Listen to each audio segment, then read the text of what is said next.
repudiated sprawl, which is where you live, and endorsed smart growth. Why? Because most union members come from urban areas. Walmart is a partner. You'll see it in churches, universities, Yale, Harvard, all across the United States. All four-year advanced degree universities have degrees in sustainability and teach restriction throughout the legal system. You're changing your legal system to a communitarian system. So here we go. I don't blame you if you're feeling overwhelmed. Who isn't? I'm mad as hell. You're mad as hell, and you better be. That's right. Because this is an assault, right? It's an attack on us. This is a bloodless coup d'etat. It's an administrative coup d'etat, and it is being implemented on us right now. This is not something that's way out there at the UN. This is happening right now, right here in our towns, all across the country. And we have a huge country. You barely know what's going on next door, let alone across the country. And you're not going to hear about this because 5 megacorporations own your media.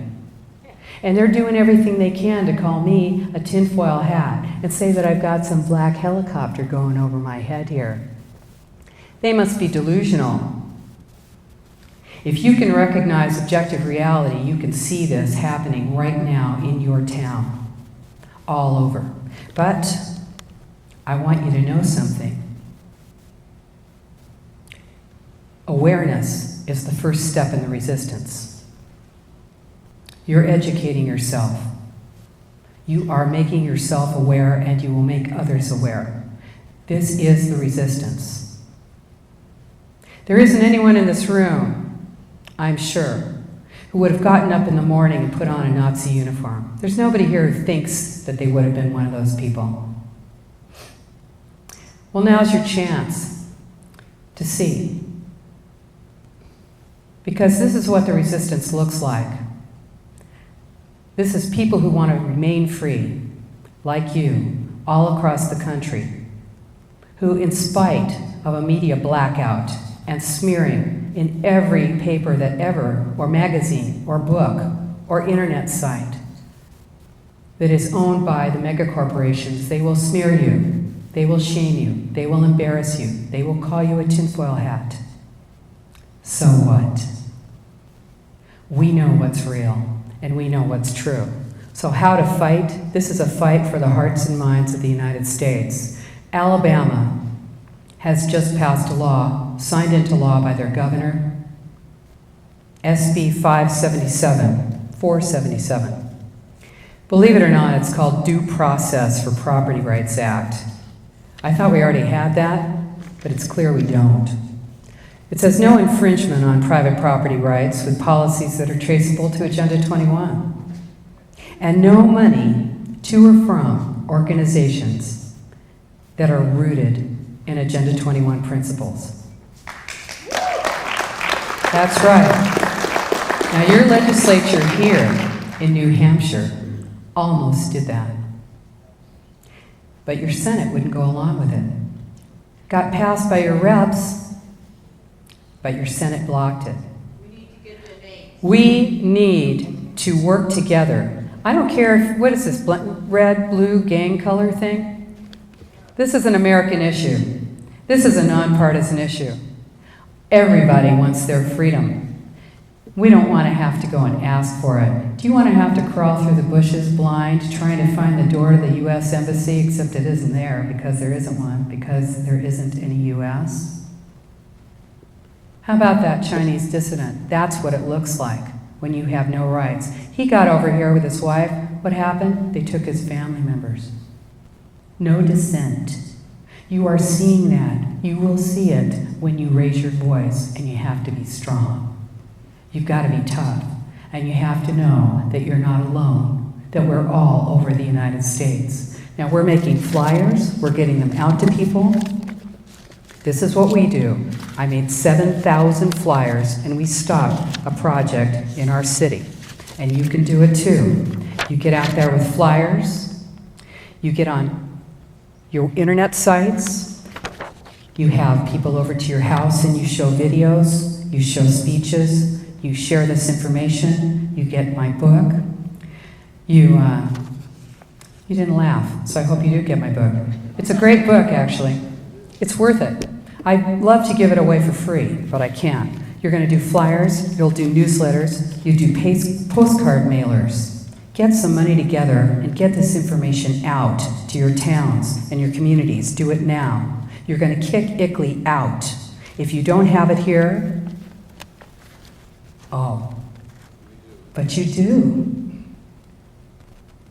So you're going to kick it out. You're going to go down to your city council and you're going to say, we want out.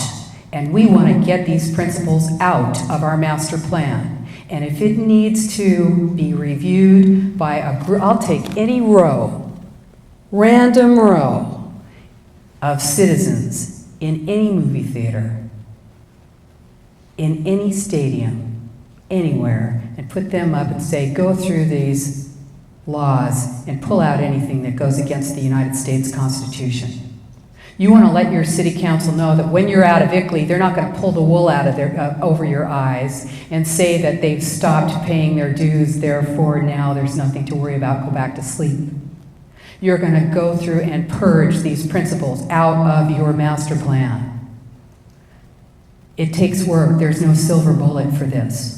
And it's happening. The city of Colfax, California has gone back to 1913 and is progressing through their laws and cleaning them out. They are purging this out. This is what we need to do.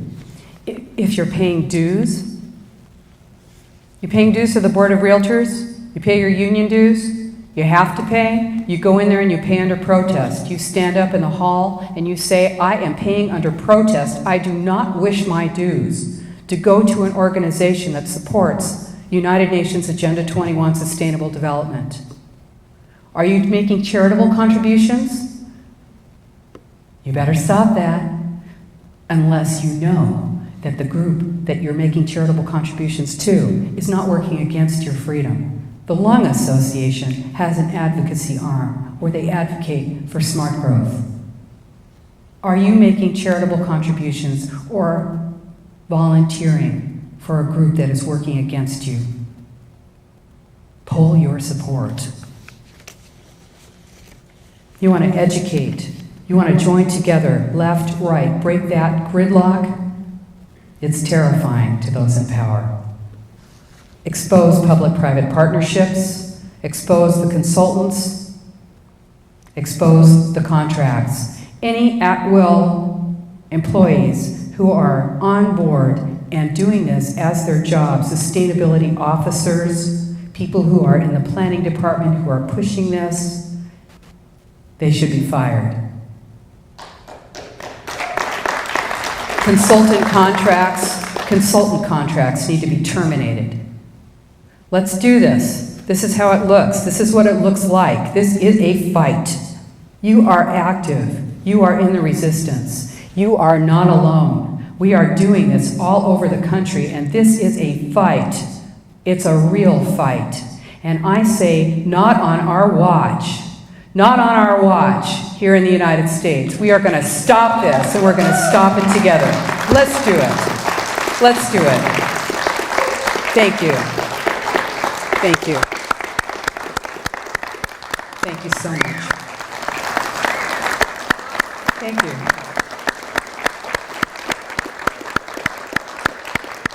Thank you. Questions? Absolutely. What about global action, local awareness? Is that part of this? Gala. Yes.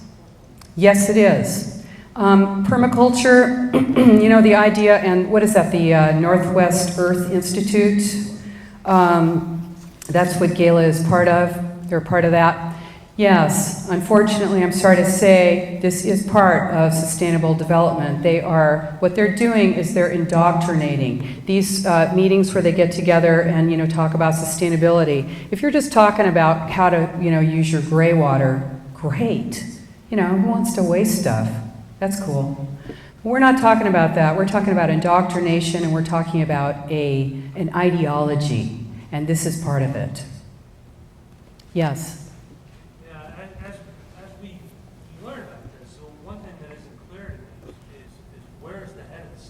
Yeah. Why, I mean, even a global corporation that's doing this has to realize that among all things, this is not sustainable, at least not for human beings. At what point, when we crash, what happens? We're talking about global governance, okay? This is really hard for us. This is really hard for us to understand. It's really hard for us to take in because you think, well, why would George Bush sign on to something that would erase the sovereign boundaries of the United States? Well, why would that be? Because we're talking about global governance. Because we are talking about a worldwide takeover. Because individuals who are in power want to keep it, and people who are not in power want to get it. Because people who are what they consider the elite think that they will continue to hold this power. And you know, I'll tell you, if you are living in a unit where you don't have a car, you can be paid less. We're talking about social equity. We're not talking about the big lie is bringing up the developing nations to our level. That is the lie. The truth is what you see around you now, which is bringing you down. This is the idea. Now, you know, if we're talking about living sustainably, we're talking about living simply.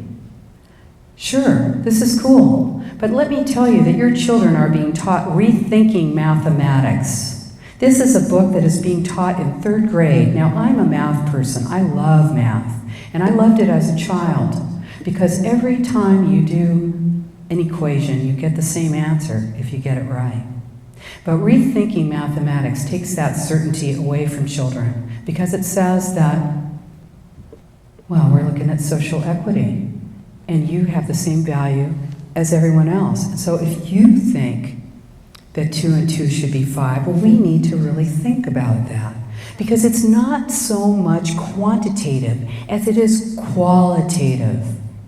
And I'm not making this up. Rethinking Mathematics is what that book is called, and it is being taught. I found out about it from someone in Jenkintown, Pennsylvania, and I looked, and yes, it is.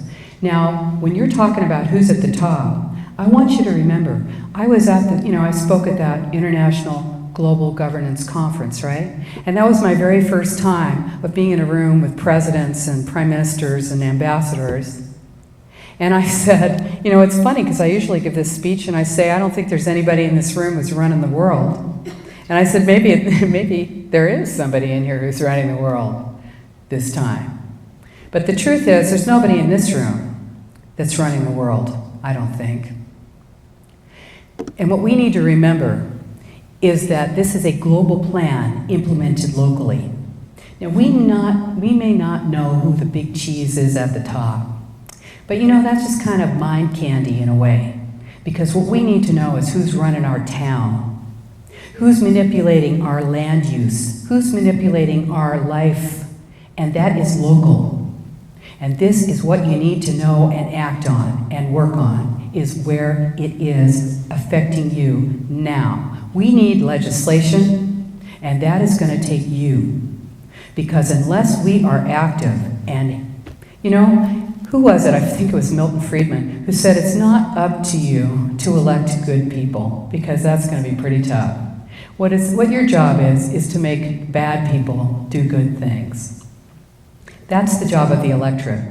You want to educate your elected officials about this, and if they do not respond to you, then you want to work. You tell them, we will do everything we can to remove you from office if you do not act on this, if you do not purge smart growth principles and sustainable development principles from every element of our laws. Yes? I noticed in this room, most of us are a little older. Mm-hmm. I didn't hear about this. I read the Rochester Times, somebody had written in with a little blurb about you. That's how I found you. Okay. I've got to do a better job of getting people out. Yes. Not a good way. Okay, But so go ahead. How are we going to get younger people? Absolutely. What about those people on Occupy Wall Street? Right, okay. Coast to Coast AM. Great. Well, I was just on Pacifica Radio last night. Pacifica Radio, which is, trends to the left out at WBAI in New York.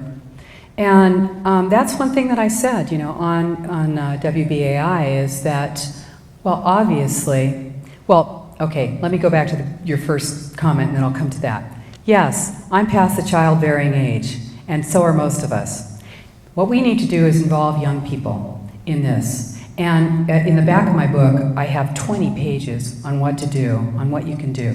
One of the things is that you want to involve young people. If they're young children, you want to talk to them about indoctrination. Look at their books. That's another thing you want to do. You want to purge those textbooks. And you think that homeschooling is going to take care of it. A lot of that homeschooling curricula is full of these principles. So what you want to do is work on that, counter that, talk to children, make it a game, have them find those manipulation measures and call them out.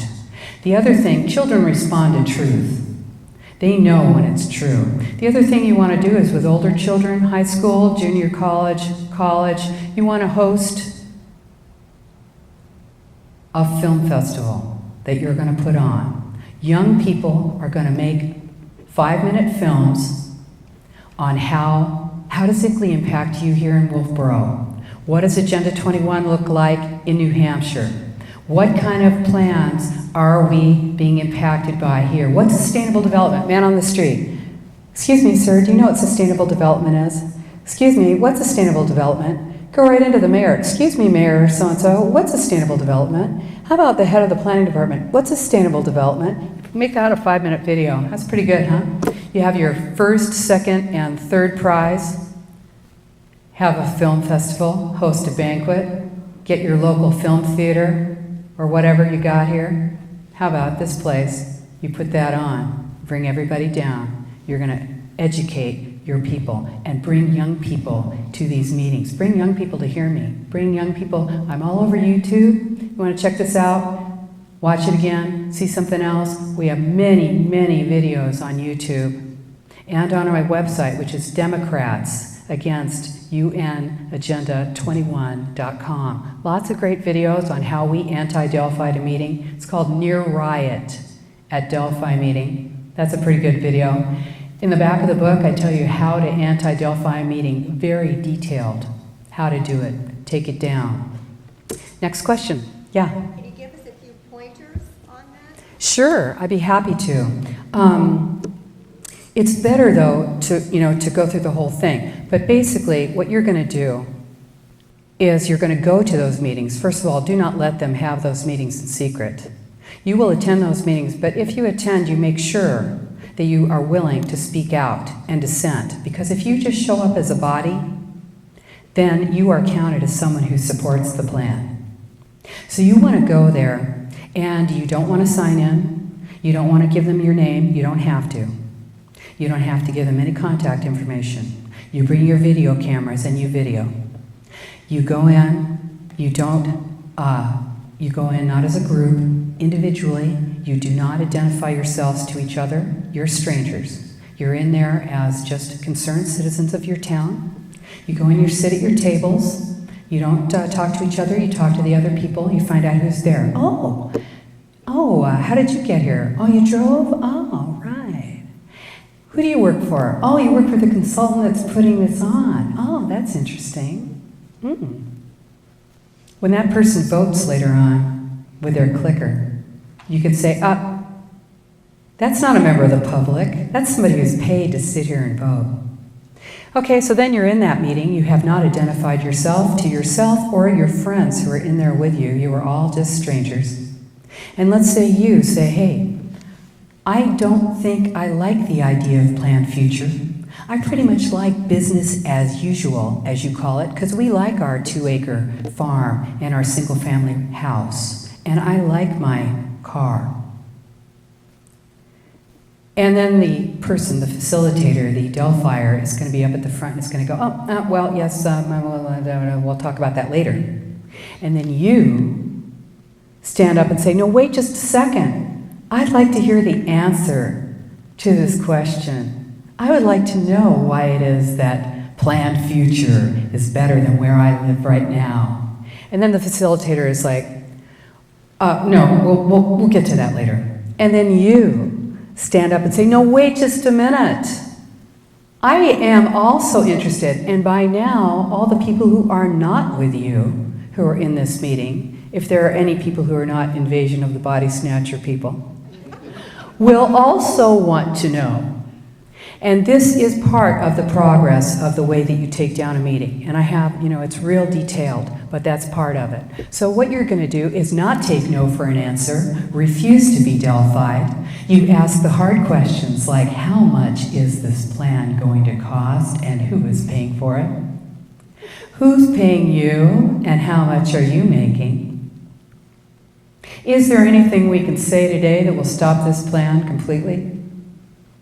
Is there anything that we can do to stop this plan? And then make them answer your question. They will refuse to answer. Oh, we'll take questions later. That's why we had a near riot at a Delphi meeting. Hey, it ain't pretty. You might find that they're bringing in men with guns to these meetings. Now, I'm not talking about all you cool people who are packing. I'm talking about police officers ringing the halls and the walls of these meetings, these government meetings. Because why? Because they're afraid that you're going to say something. This is your government. Who else has a question? Go ahead. I'm wondering what you think about the idea of individual towns claiming sovereignty as a town, because at least on that level you have a good chance of something really happening. And to make my question a little more concrete, there's a town, it's actually in Vermont that I'm familiar with right now, that is having to deal with some tremendous wind machines that are hundreds and hundreds. Wind turbines, right. Yeah. Mm-hmm. And the town doesn't like it. Yeah. But when I bring up the subject of, well, what about home rule? Uh-huh. Everyone in the town, even though they don't like what they're being threatened with, they say at the very idea that they might, as a town, actually have their own political power. Mm-hmm. They actually have the power, and I'm suggesting that to them. Well, what do you think of the idea of the town claiming their sovereignty? Well, I think, the thing is, what you have to do, obviously, if you're at that point where it's even being considered, that's pretty incredible. What the problem is that you don't even get that far. You're just one person standing up. What you need to do, and, I think it's important, obviously, you want to claim your sovereignty locally. You want to be able, what I said to the legislators when I was in the Capitol yesterday was, what you need to do is to refuse the money. And then you need to go to your people, you need to go to your constituents, and you need to look at them and you need to say, we have a difficult situation here. We can either take the money and lose our freedom, or we can refuse the money and struggle through somehow. Are you with me? And I told them, I said, I think that the New Hampshire people will be with you. I think so. Yeah. Is what Chris Christie did when he refused that high-speed thing, he was actually taking a move against this, or is that for others? Well, you know what you're saying, Rick Scott did that in Florida. What you're saying is that certain governors, recognize that this is, when you're buying into this high-speed rail thing, you're looking at a huge drain on your economy because all your transportation dollars then are going to be funneled into that.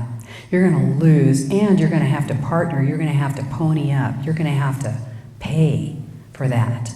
And what you're going to get is bankrupt.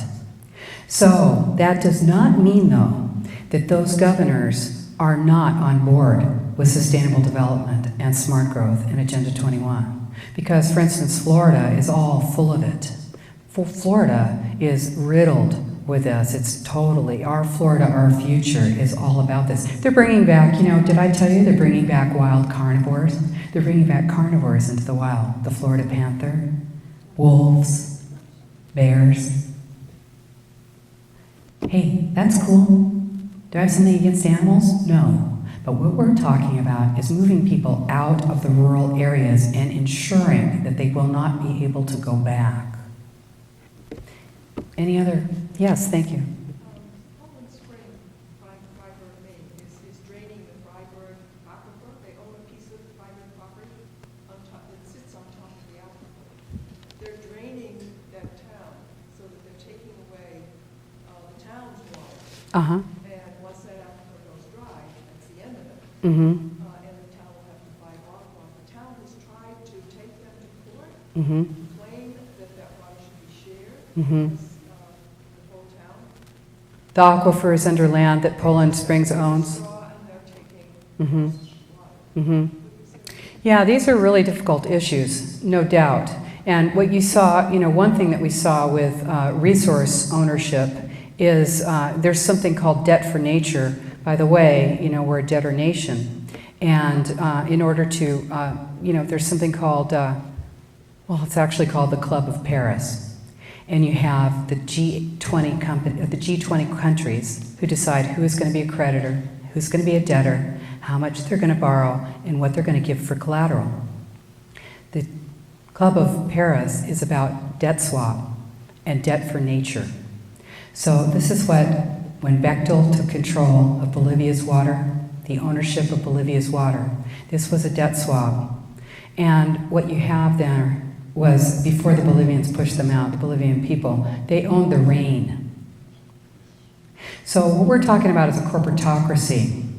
Now, what we're, you know, if you are in an area where your aquifer, where your drinking water is privately owned, this is a specific issue that needs to be dealt with there, because the town obviously had it must have had some kind of an agreement to get their water in the first place. Where do they get their water from now? They share it, and they're taking... They have that agreement to take it from the well, but the point is, the Poland Spring is taking more, the lion's share. lots of it. And draining it. Uh-huh. And the courts are supporting Poland Spring. Interesting.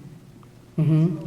I don't know. This is, you know, I mean, that is definitely an issue that needs to be looked at, obviously. I think that, you know, obviously they missed something somewhere. There should have been an agreement on the amount, the gallonage that they were going to be able to take out of that aquifer. Let me just, there was some, sorry. Excellent presentation. I appreciated hearing it, learning a lot more about what's concerning you. And you. A consideration. Mm-hmm. Beck, Mm-hmm. this summer, Yeah. is having a major outreach. Mm-hmm. Have you communicated with him? You know, there have been, every place I go, people say I should be on Glenn Beck, and I'd be happy to be on Glenn Beck. He posted one of my speeches on the Blaze last year, about a year ago, in fact. And I don't know, I hear from people occasionally, you know, that maybe, yeah, so let him know. He'd like to see me on there. I'd very much like to do that. You need contact information then. All right, great. I'll be happy to. And you had another question? Yes. Besides Alabama, Mm-hmm. are there any other states that have taken a stand? Mm-hmm. Yes, but Alabama is the only one that has actually done a law. Tennessee passed a resolution. First of all, I don't know if you're aware, I hope you are, but you might not be, that the Republican National Committee passed a resolution. I don't know when that was, I guess it was 6 months ago or something now. And they passed, it's on our website, passed a resolution, you know, basically saying that has to be, you know, vetted with every single Republican candidate that is receiving the endorsement of the Republican National Committee, repudiating Agenda 21 and I.C.L.E.I. Now, this was really, you know, a resolution doesn't have any teeth, but it's powerful because it's exposing it. So, of course, I sent it off to the Democratic Central Committee. I said, hey, did you see what the Republicans did? Do you want to be late to the party? Don't you think that you too should do a resolution against Agenda 21 Sustainable Development and I.C.L.E.I? And they sent me back an email, asked me